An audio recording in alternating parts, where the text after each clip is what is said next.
Karen Whitsett is a state representative in Michigan. She began experiencing coronavirus symptoms in mid-March and then went way downhill. For 2 weeks, she said she felt no better, and then on March 31st, she was prescribed hydroxychloroquine.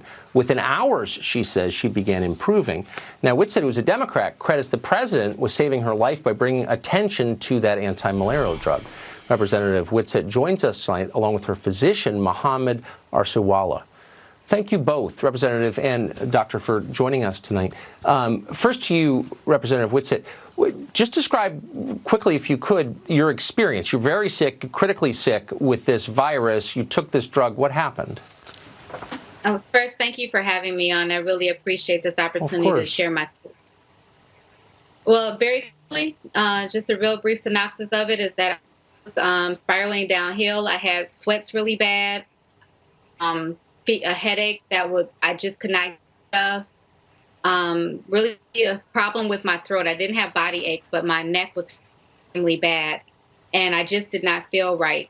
My eyes were getting smaller, and I just did not feel right. So I did contact Dr. Arsawala, and Dr. Arsawala did listen to me. So I'm just so interested because you're a politician. Obviously, you know politics. That's what you do. Are you surprised that this drug, this medicine, which helped save your life, you say, has become a political issue? I'm actually not surprised that it's become a political issue. There are so many politics and policies surrounding medicine, medication, medical equipment. This is actually a norm. That's why we do have health policies and have people on these committees. I have Lyme disease. So I've been fighting for Lyme disease policies within my district, within my state since I started this in office. So I'm not surprised at all. Right. Well, you make a fair point. Dr. Arsawala, you apparently prescribed this drug to the representative.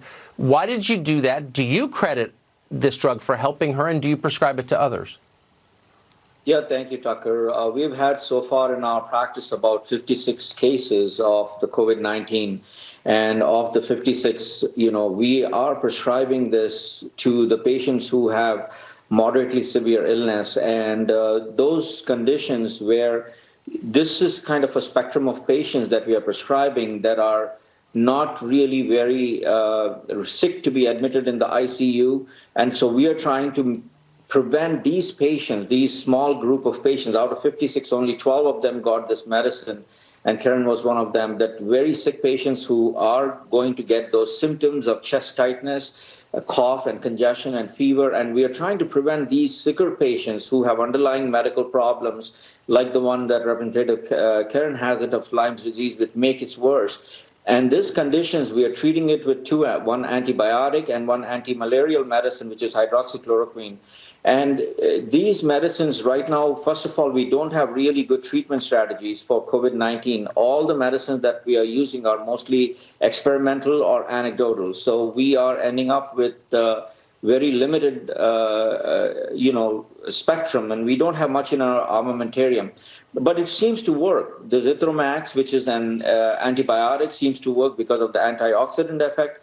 And also, I think the hydroxychloroquine, interestingly, it is also not only just used for the malaria medicine, but we are forgetting that this medicine actually is a disease-modifying agent that is used in treatment of chronic rheumatoid arthritis, polyarthritis, and individuals who have chronic arthritic diseases. This helps a great deal. So I think what it is doing is it's reducing the inflammation when the virus is really playing havoc in people's body. So I think this is very important clinically right now to look into it. I think FDA and a lot of other, institutional organizations have started research into it. Apparently they have. Doctor, thank you for joining us.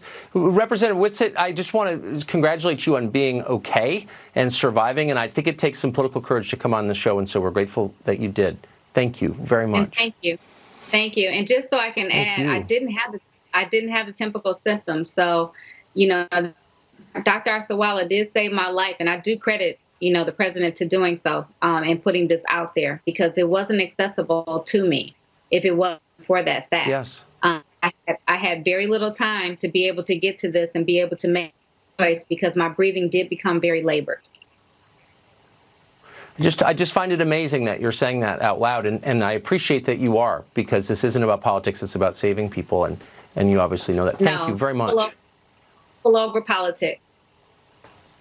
Amen.